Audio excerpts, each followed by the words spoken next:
Hi, everybody. I'm Joshua Miner. I'm the chairperson of our OpenTimelineIO's Technical Steering Committee. Let me share my slides here with the right settings. Okay, great. Today you're going to hear our update about OpenTimelineIO from myself and Stephan Steinbach, Nick Porcino, and Reinecke. And we also have guest speakers joining us from Autodesk, Foundry, ftrack, and TL Render. So you'll get to hear from them as well. And let's start it off. We want to just apologize we couldn't be there in person this year, but hello, Vancouver. But we're all here on Zoom for answering questions and whatnot.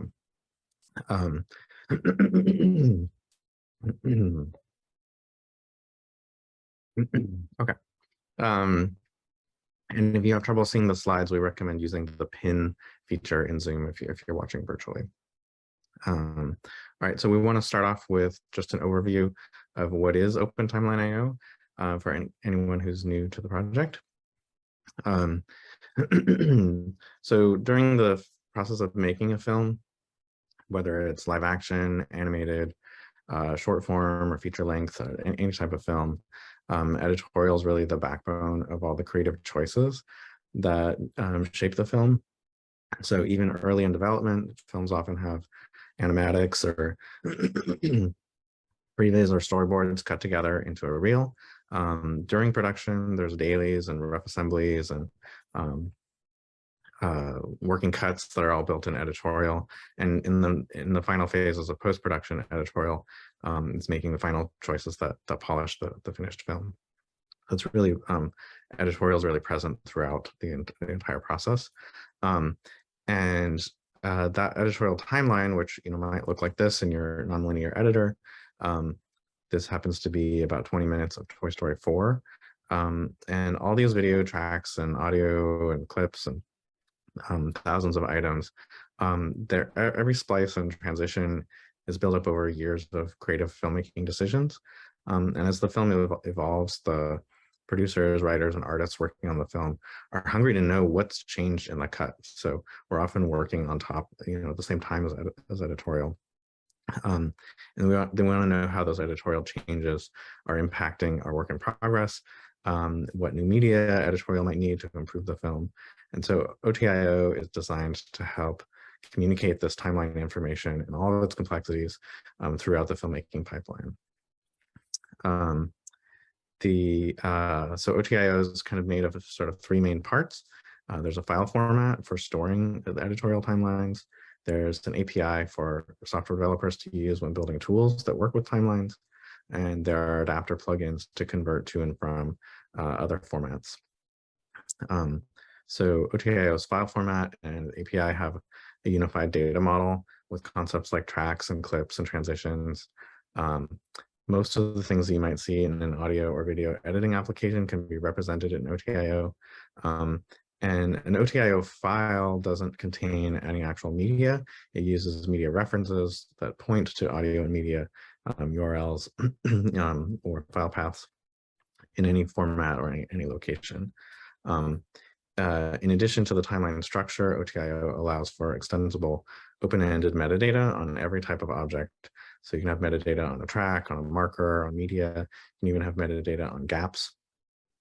And metadata is stored as a JSON dictionary on each of these objects so that multiple use cases can easily coexist with each other. New this year, we've created OTIO-D and OTIO-Z, which help you bundle an OTIO together with all the referenced media into a single package. And we'll talk about that more later in this presentation. OTIO's core is written in C++, and it includes language bindings for Python, Swift, C, and Java. And that means that the same functionality is supported by all those languages, and developers can use whatever language best suits their application. We have adapters that convert to and from a wide variety of other formats. And since adapters are plugins, the system can be extended to support common formats in use in the industry, as well as custom playlist formats for your workflow. We also ship a utility application for viewing the structure of a timeline that's meant for developers when debugging or learning how the system works. So that's a quick overview of what is OTIO. Next, I'd like to hand it off to Stephan Steinbach, who's going to tell us about the status update of things that have changed. Hey everyone, it's exciting to give you guys a quick update for what we've been up to over the last year. Josh, you want to advance? So we got a bunch of themes here. Next slide. So we're going to start by talking about the ASWF adoption, which probably is going to be invisible to a lot of people, but then Josh has done a ton of work on changing the license and DCO and ECCLA and a bunch of other kind of structural administrative things. But we've always believed that OTIO is really a community project and, you know, not just like a Pixar project or a Netflix project. And the Academy Software Foundation has given us some fantastic tools for managing the community and working with everyone. And as part of that, we've now moved the OpenTimelineIO repository from Pixar Animation Studio's GitHub organization to the Academy one. Now, for those of you with clones, I think GitHub Magic means that you don't actually have to change anything, but you may want to update that stuff just in case. I don't know if that GitHub Magic has a time limit on it. And as always, the redirection URL OpenTimeline.io is still a totally valid way to get to the right place. Next slide. We've also been working really hard on the unboxing experience. So one thing that's maybe a little bit unusual for a technical library like OpenTimelineIO is that we have quite a few less technical users, and those less technical users, they might not have like full compiler tool chains installed on their systems or, you know, all those build dependencies. And when we moved to the C++ core, that complicated installs for some people. So what we've done is we've, as was mentioned in the previous talk, we've used GitHub Actions to set up a system that builds Python wheels for Linux, Mac, Windows, and a bunch of different Python versions. And all that means is that now when you do pip install OpenTimelineIO, it's going to get one of these pre-built wheels that has, you know, been automatically uploaded to PyPy. And you shouldn't need the full compiler tool chain, CMake, all that stuff. It should just grab the pre-built thing. And that's all some fantastic work from Jean-Christophe Morin and others in the community, I should add. They've been really helpful. If you want to see an example of this, the Blender group has written a nice blog post about a workflow that enabled with using OpenTimelineIO in Blender. So check that out. Next slide. We've also been breaking the main repository down into sort of focusing it more on the core API. And part of that is moving the adapters out into separate repositories. That also helps communicate about the community ownership of the adapters and the support level and so on, what kind of version of OpenTimelineIO they are on, and testing, isolating those testing resources a bit better. Particularly, this is focused on the contrib adapters. So if you want an example of that, the OTIO AF adapter, I believe, is in the process of being moved out by Mark Reed. And that's a, it's a, core, or it's a key adapter, and it's good to see it kind of move into its own place and have its own development structure around it. And Daniel Flenner-Heen has built a really great plugin template on GitHub that streamlines the process of making new plugins. And I've tried this out the other day, actually. It's a really nice workflow. GitHub gives you like a clone from template button that sets you up with a nice repository with all the sort of pieces you need to get started on your writing your own OTIO plugins. Next slide, please. So Josh mentioned earlier that we've been working on bundled media, and we've always said OTIO doesn't know anything about like the pixels, and that's still true, but OTIO does know about the paths to media. And there's this common use case of like, I want to send an OTIO file and its associated media, like the media that it refers to somebody for whatever reason, like a handoff or who knows what. And to make that easier, we've built these bundle formats. They're implemented in the Python layer and they're exposed via adapters. If you go to the next slide. So what that means is that if you meet a few very basic conditions, then you can use OTIO convert to turn your regular OTIO file into one of these bundle formats, so OTIO D or Z. And the next slide. So the OTIO D is a directory on disk with a top-level content.otio file that contains either missing references or external references that point into the media folder at the media that's being referenced, and it contains no external references that point outside of the OTIO D.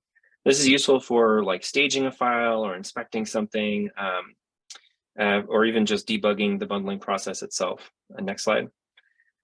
And then the OTIO-Z takes that OTIO-D structure and wraps it in a zip archive. And what that does is it'll compress the content.otio, but leave all the media uncompressed. So it's not going to touch those media files.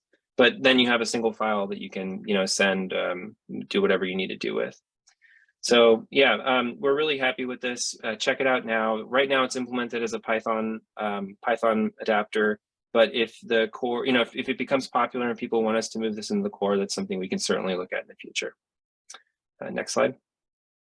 There's a nice read the docs page that you can check out if you want some more information about doing this or what the constraints are or how to work with it yourself. Next slide. In addition to that, there's been a ton of schema enhancements and other work. I think we're going to hear more about that in a later session from some of our friends at Autodesk and other folks. So stay posted and keep watching. All right, thank you. Hi, I'm Eric Reinecke, and I'm here to give some updates on the native OTIO integration front. Next slide. Sorry. When applications read and write OTIO natively, interchange is richer and workflows are streamlined. All of your production metadata is carried all the way through the pipeline. In cases where native support is not yet available, adapter plugins can convert to and from other formats. This means that OTIO can be deployed incrementally in your pipeline. However, file format conversion is often lossy. Some features may not be fully supported, and metadata is often lost. Legacy file formats don't support OTIO's rich metadata. Autodesk RV, Foundry Nuke Studio, Cinesync's player application, and Head.io's Cezanne have recently shipped native OTIO support. You're going to hear more detail about those in a few minutes. We hope that other vendors will follow this example and add native OTIO support into their applications. We also encourage that everyone reach out and let developers know you're interested in seeing their applications support OTIO. When all the applications in our pipeline support OTIO, we spend less time grooming timelines for export and can be sure that metadata is preserved through any sequence of handoffs between any applications. But how is OTIO more equipped to do this than other editorial file formats? Keeping EDL interchange format up to date with workflows is difficult. The evolution process for the dominant formats has been largely opaque to end users, and as you can see here, has been infrequent. To get shows made, we've collectively found ways to overload existing formats to move the data we need to. An example of this is carrying CDL values in EDL comments or using the marker color to drive our workflows. These dialects of file formats are often inconsistently implemented and have to be adopted by vendors without any ground truth for what the correct implementation is. Legacy file formats have reached a point of diminishing returns as we spend increasing amounts of time chasing down corner case issues with these inconsistencies. By contrast, OTIO is developed in the public, where vendors and users work together to solve workflow issues. As you can see in the comparative timeline, this leads to a rapid pace of innovation on the file formats and APIs. OTIO is designed to evolve gracefully with forward and forthcoming backward compatibility. The SDK and file formats features ensure smooth adoption for both users and application integrators as they work together on OTIO's growth. As Josh talked about before, there's a rich set of API bindings down to the same C++ core. This gives integrators a broad set of language choices to bring OTIO into their applications. Each of these has access to the rich feature set in the shared core implementation, and this is aimed specifically at making integration smoother and more consistent for OTIO adopters. We've published an integrator's guide, which talks in more detail about how to create a natural feeling experience for users when adding OTIO support. But we also believe that integration will mean pushing OTIO forward, and this is where the project's collaboration between users and application developers can really shine. See information about how to reach out to the OTIO community later in this presentation. But now let's hear from some of our industry partners who've included native OTIO support in their applications. First up, we're pleased to welcome Eric and Roger from Autodesk. Hi, I'm Eric Desruisseaux. I'm a technical lead at Autodesk in the review and approval group. And I'm Roger Nelson. I'm a software developer also in the review and approval group. Today, I would like to talk to you about how we've been using OTIO recently to add supports for it in RV, as well as two main Autodesk contributions that we did to the standard. So for those that are not aware about what is RV, RV is a desktop app. It's shipped with ShockGrid, so it's fully integrated with it. It's a high-end playback engine that is reviewer-oriented, and it supports all combinations of different clips with different resolutions, formats, and frame rates, so it's resolution independent. It's highly extendable so that people can integrate it with their pipeline. And more importantly, it has a programmable rendering graph that allows clients to use it to fit their rendering needs. So the features that we support related to OTIO are OTIO import and export. You can both read and write OTIO in RV. We've also added some custom hooks. If there's any schemas that aren't included with RV, or you've defined your own schemas, you can use the custom hook, which we're using OTIO's integrated hook system to call those hooks. So you can use those if you have, say, an effect that you've defined yourself to translate into an RV node if you're importing, or from an RV node to your custom node if you are exporting. We also support lossless metadata. Every node that we create, we serialize its metadata into that node so that when we export, that metadata is preserved. We've also bundled the OTIO Python library with RV, and we use that to do the importing and exporting, but that also allows you to use OTIO in any of the packages that RV supports if you want to use OTIO in your own packages or your own features or anything else you decide to do in RV. As you can see from our feature matrix there, all the various schemas that are supported in OTIO are also supported in RV. We have a few that are starred there. The markers, for example, it's because OTIO markers can be on any element in an RV. They're only in global time.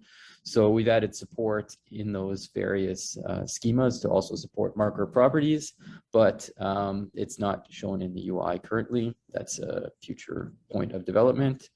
And we've also added two contributions, spatial coordinates and medial multi-reference, which we're going to talk about a bit more in the coming slides.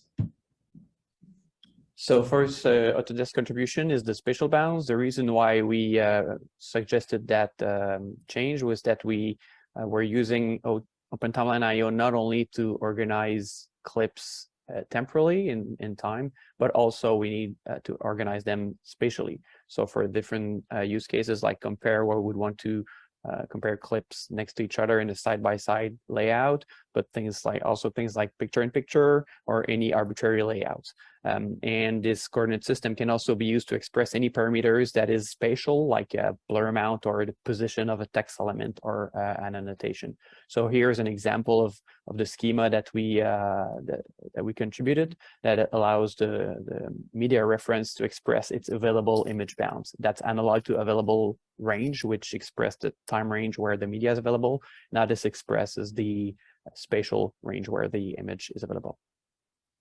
So for instance, here we have at the top a regular single track cut where all clips are playing one after the other. But if you go and modify that OTIO and make it a stack with each clip on its own track and all aligned temporally, you end up with all the clips being drawn on top of each other. But if you combine that with spatial bounds, you can position each clip at a different place and create this grid layout as an example of what one could do with spatial bounds.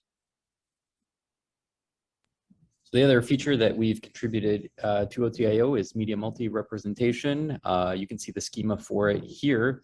If you're familiar with OTIO, you know that before we had only a singular media reference inside of a clip. We've added the ability to have multiple with an active media reference key. So here you can see in the media references, we have a streaming reference stored in the cloud. and local references rendered at different resolutions. The active media key is set to the 270, the smallest resolution, but that can be changed in the API or in an application if you're using this feature. The idea here is that we can have multiple different representations of the conceptual same clip. So in our case, it's exactly the same clip, just rendered at different resolutions and stored either locally or in the cloud. To do this, we also made some changes inside of RV. Before, the node graph looked like the above diagram there, where an RV file source was connected directly into a stack, sequence, layout, or any combination thereof. And in between there, in the after graph, you can see we've added that node in blue, the RV switch group, so that in our example above, we would have the different local media resolutions and the cloud rendered version all connected into that switch group, one of which being active, so that effectively that active one is plugged into the stack sequence or any other node. Now I will toggle over so I can show you a brief demo. I'll start by clearing what I have loaded, and then I will import a OTIO file. I'll start with the picture-in-picture example. This is using spatial coordinate bounds. Here you can see my picture-in-picture. The background is not there yet because it's slipped in time, and I'll start playing and you can see it come in. And to draw this little picture-in-picture here, we have used bounds, and we've done just a shift and a scale. So using the bounds to move it, smaller version of it to the lower right corner. And that's an example of what you can do with bounds. Here you can see the various nodes. We have sources, which are the OTIO clips, sequences, which are OTIO tracks, stacks, which are also stacks in OTIO. And you can see the switch nodes I described there earlier. I'll show those more in the next example, which is going to be a demo of our multimedia representation. So again, I will import an OTIO. This time I'll select multimedia rep. And here it's started to load. I will start to play it because it starts with black frames. And here you can see the 270 resolution, and I'm going to switch to 180, and hopefully you'll see it get a lot sharper now. I'll switch again to the 4K. It should become even sharper, and you can continue to play as you do this. And lastly, I will switch to the version stored in the cloud in ShotGrid. This one is also rendered at 1080, so you'll see it drop a bit in quality like that. And that is using all the different resolutions and switching between them. Lastly, I can show you the switch node in here, and you can see it has the 4 inputs that are represented in the streaming drop down over there. So that's it for our presentation. Thank you for joining us today. We hope you enjoyed it. Thank you. We want to thank Eric and Roger. Those are not only some great features for RV, but great features they've added to OpenTimelineIO as well. Next, we want to welcome Nigel from the Foundry.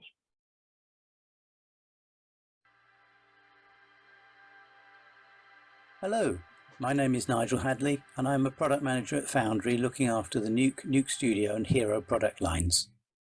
This presentation will provide an update on Foundry's development of OTIO in the past year and look at the implementation of OTIO in our products.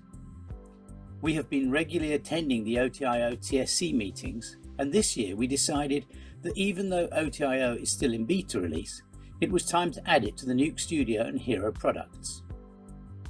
Our product goal is to progress Nuke Studio and Hero as hubs for data interchange and management, with new workflows to bring better connection between all stages of the pipeline, including story development, previs, virtual production, editorial, and post-production. In this first OTIO import demo, we can import a single track timeline, a simple task for OTIO that easily replaces the need for an EDL. This demo is using material that was made available by Netflix and has been utilized by the SWF OTIO team to demonstrate OTIO, and is a good reference to use to prove OTIO compatibility with other authoring products. For our recent 13.2 release, we were very excited to include native support for both import and export of OTIO timelines, including transitions and linear retimes. However, OTIO can of course go far beyond that and can also describe multi-track timelines like an AAF or an XML can do. Here we are loading a small timeline showing the kind of work that might be used by Nuke Studio supervisors. We see OTIO as the modern way to move your data throughout the pipeline, either to carry the cut information as it evolves or to create playlists to review your shots throughout your shows. It should be noted that OTIO also includes an API for reading, writing and manipulating editorial data. This will allow users to create custom events based on their workflows, as well as creating custom imports and exports using OTIO to feed their pipeline. After changes have been made to the timeline, we can of course export the timeline as an OTIO in order to move it on and share with other users. Using Nuke Studio helps studios move pipelines into OTIO. They could start projects with an EDL, AF or XML, but then progress onwards using OTIO export from Studio. Foundry believes in the need to find a better way to collaborate and move editorial data between the different stages of production. In combination with previous work done in metadata management, we expect OTIO to be the future of editorial workflows when manipulating editorial data. We plan to continue developing OTIO, and we'd be most interested to hear from any users that are actively working with OTIO in Nuke Studio or Hero.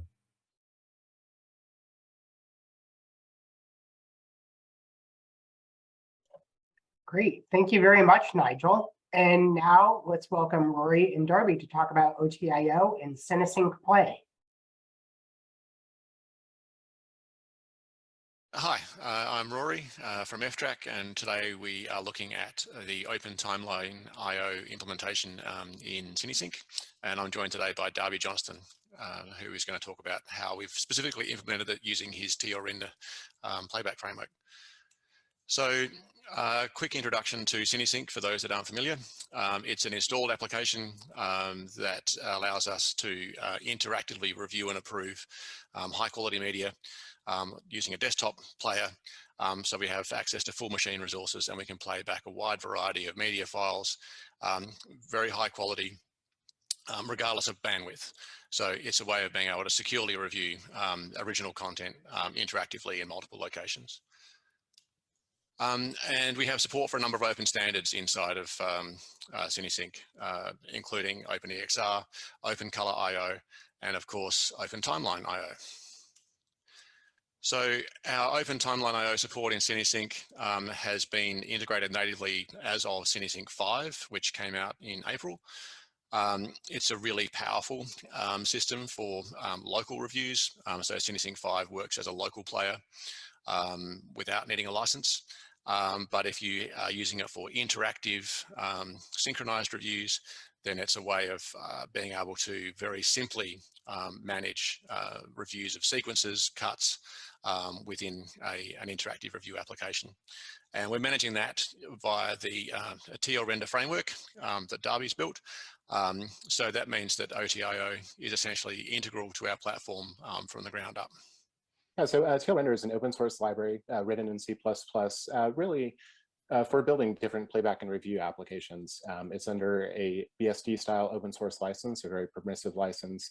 And it was really built from the ground up around OpenTimelineIO, not just for input and output of timelines, but also using the sort of core time primitives for OpenTime, which is part of the OpenTimelineIO project as well. The library also relies on other ASWF projects that provide key functionality, including both OpenColorIO and OpenEXR. So as we move forward with OTIO in CineSync, we've got an implementation at the moment that manages all of our playback. It builds all of our timeline markers and various elements within the player.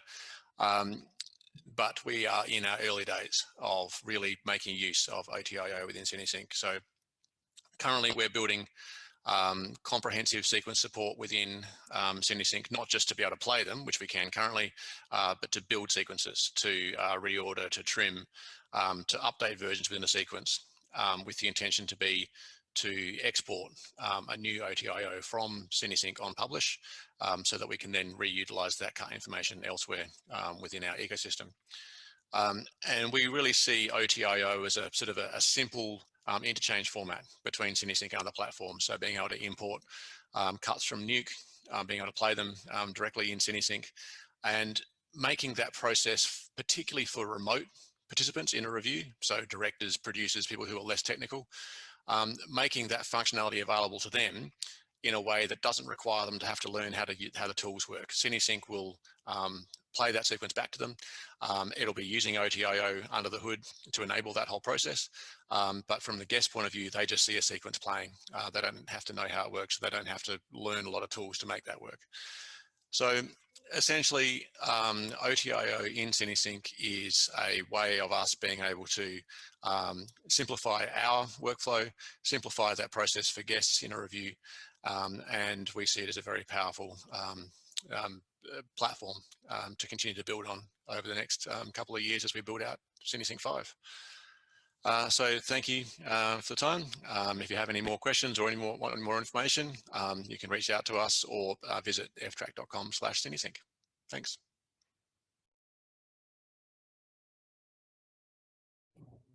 All right. Thank you, Rory and Darby, and everyone who just presented. It's really exciting to see OTIO, natively supported in a bunch of name brand applications that people use every day. So we're really excited about that progress, and we appreciate all those contributions. Especially the schema enhancements from Autodesk have really helped to move OTIO forward.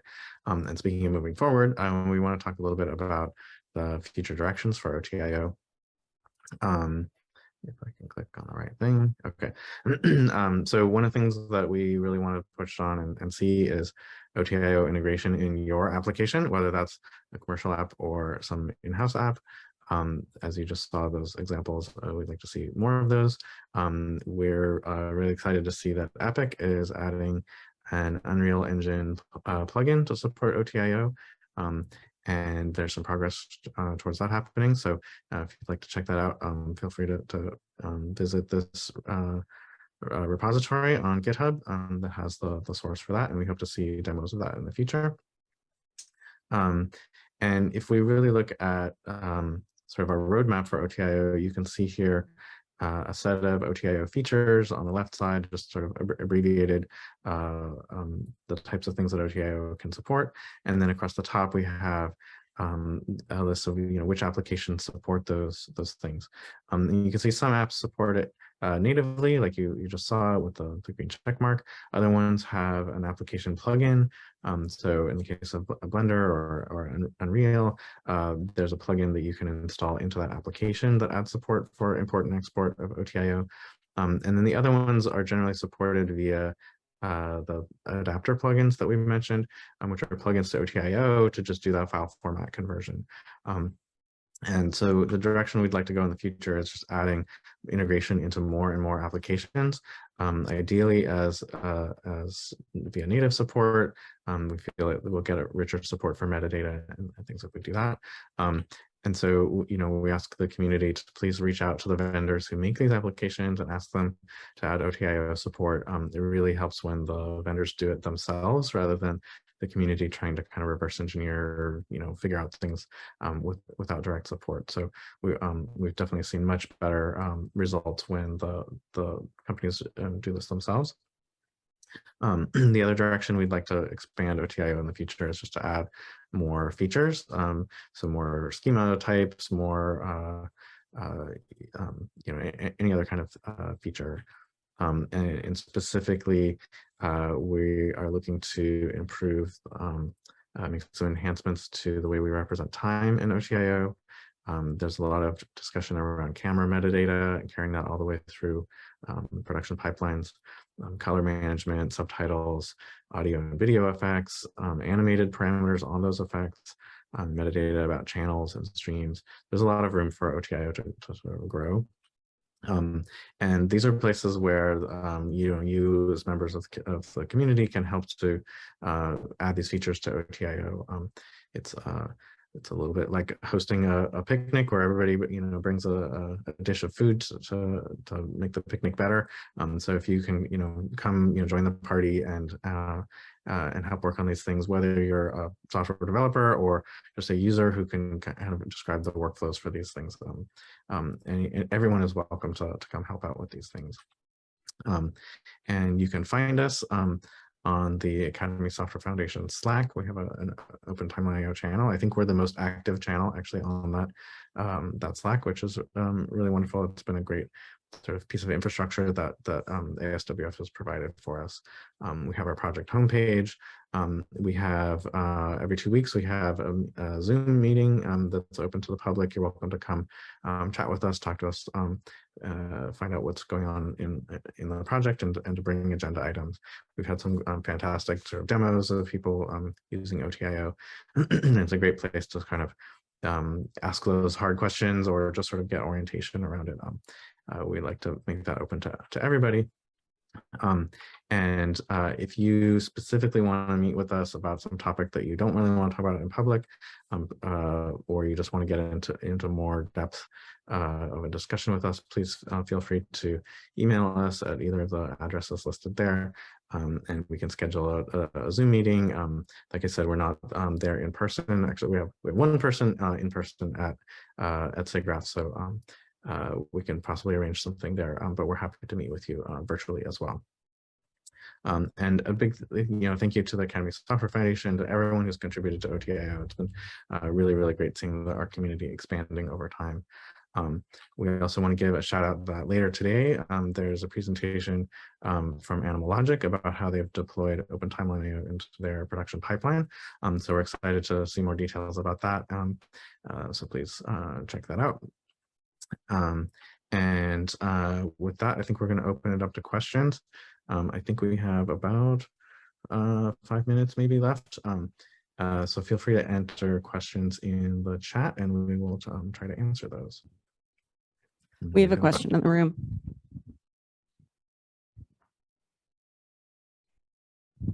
Hi, thank you. One of the last slides that you showed with the software support was very telling, because none of the editorial software is actually supporting it right now. And do you feel like it's for a philosophical reason, or it's because they don't have the time? Meaning, like, would that be against their business model to support OTIO? Yeah, that's a good question. I mean, all of these applications do support import and export of some of other formats, so I don't think anybody is like philosophically against it. We have definitely had some varying interests. Some of them more interested in OTIO than others, and a lot of them seem to be waiting for the project to sort of mature enough or to have enough of their users asking for it. I think that seeing these examples of name brand applications, really using it and showing some success with it, I think may hopefully push some folks forward. We're cautiously optimistic that some of these will add support in the coming year, but I think the main thing is, if you're a customer of one of these things and they're hearing directly from their paying customers that you want this, I think that's the sort of best way to really motivate them. One question online, Josh. I don't know if you saw it from Akil here. How far are we away from an AAF OTIO nuke pipeline? It looks like the current converter does not include some info like notes and transitions. Yeah, that's a good question. I don't know if we have the Foundry folks on line right now. Does anybody know if Nigel here? Okay, good. Yeah, I'm here. We're talking here about the adapter, though, aren't we? Well, I think this is a good example of there's an adapter from AAF to OTIO and then OTIO to nuke. So there's kind of a cooperation between the adapter and the Nuke side. Yeah, it's an example where sometimes when we're doing these conversions, some things are lost because there isn't like full support for everything. So I think in this case, it's probably an example of looking specifically at the nodes and transitions that you're calling out. I know that we do support transitions from AAF into OTIO. Nigel, do you know, does the OTIO into Nuke process support transitions as well? Yeah, that was included in the demo. So maybe it's possible that that they're not implemented in the same way. I don't know. It'd be useful if we could get hold of one that we could test that doesn't do it. Mm-hmm. Okay. Yeah, I think that's a great way to move things forward. I think in general, we have a kind of small sort of test suite of sample OTIOs that Darby helped to put together with the Netflix open content. And we'd really like to expand that out to have a more full-featured, a whole short film or something with lots of all the features, so that we can really walk that through the pipeline and find, any sort of holes and gaps in support where when you chain these things together in a workflow, that if something's getting lost, it's usually, one part of that chain is dropping something or something sort of incompatible. So we're hoping to get some more, test sample timelines from folks that demonstrate these things as well.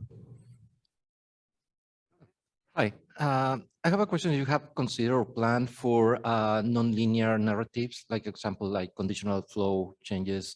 The best example could be an interactive episode on Netflix kind of scenario. Mm-hmm. Yeah, Nick or Stephan, do you want to comment on that? We're looking at that actively right now, basically through marker system. So we're in the information gathering phase on that. So it comes down to needing input and examples. We have things to work against, and there'll be something to present later in the year. And so if people are interested in engaging with that, feel free to reach out to us and we can talk to you about what's in progress there. I think we have time for just one last quick question. Okay, cool. I see some questions in the chat as well. Let's see. What would be the best way to report bugs in conversions and adapter? Yeah, definitely going onto the GitHub site. That's linked here in the middle, and you can file issues there, especially if you are able to provide a sample file that that demonstrates the problem. That really helps to make things move forward. Great. And sorry, real quick, just to follow on that also, the GitHub site's also a great way to submit any sort of questions you might also have. And it's sort of between that and Slack, that's our nexus for working on OTIO stuff. Great. Great. With that, I'll thank you all to all the presenters. Really quick, we're hiring also. I'm sure everybody here is hiring, so please reach out, and thank you so much to Emily and everyone for hosting us.